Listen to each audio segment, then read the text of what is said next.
To score back a pretty decent half. They got 5 rounds in the end, which, considering they were down 0-5, very impressive. And as soon as the side swapped, their CT side was just locked down. So it took a little bit to warm up into the server, but once they all arrived, what a team. I'm so excited to see them play. This is a really cool Counter-Strike from a team we really didn't have much to go on.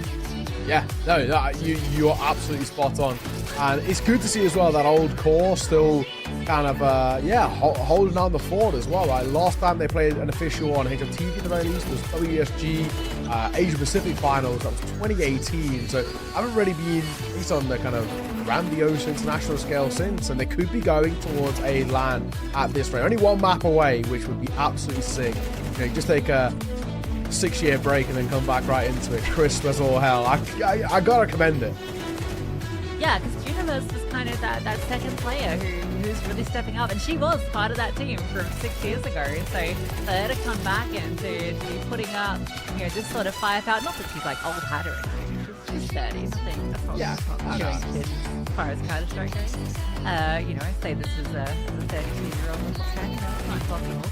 But it's great to see it's not just relying on those veterans. We've got this undiscovered talent. I've never seen Sebastian play before, but I've liked what I've seen today. Yeah, and this is kind of the cool thing about these qualifiers. It gives opportunities regions who maybe don't get that much time to kind of shine on an international scale, and maybe Best now starts to get a look in teams who in the region, teams who are maybe even competing at the big stage like ESL Impact, and say, well, we've seen her absolutely dominate in this series. If she does well on LAN, if they make it to LAN, she does well there, it's a real conversation that has to be had. And maybe some teams start to look her way and say, she is absolutely farming. So that's a really, really good map. It's a big hope for us.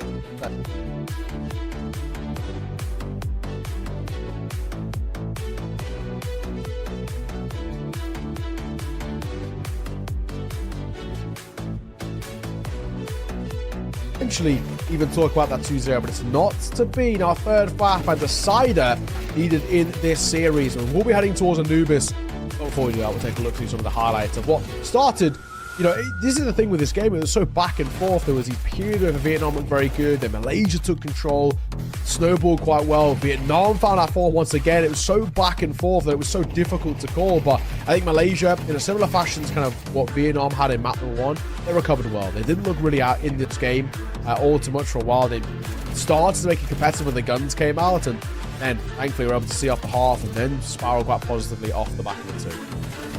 Yeah, this one's going to be frustrating in Vietnam because they should have won so many rounds and they didn't.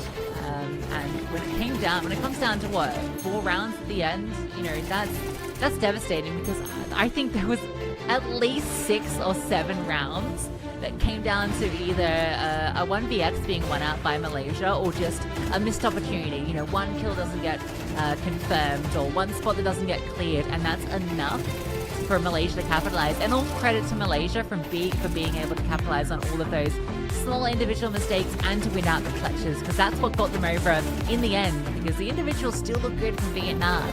But you could see some of that discomfort with the map, and the fact that Malaysia are very comfortable on it, that was the big difference.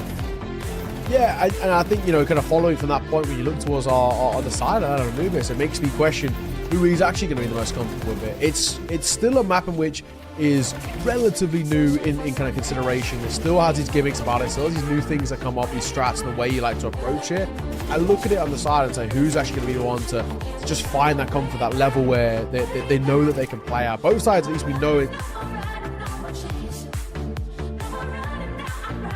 What we've seen so far, the first 2 ups, mechanically very solid. But it's actually, like you kind of we'll talk about, who actually has the strats. Mark, and I think, especially when there's that 1 round difference, there's a 9-8, we were looking about saying that's a big swing round. If it's swung the other way, Malaysia could have really turned the tides, and we could be talking about them locking it in.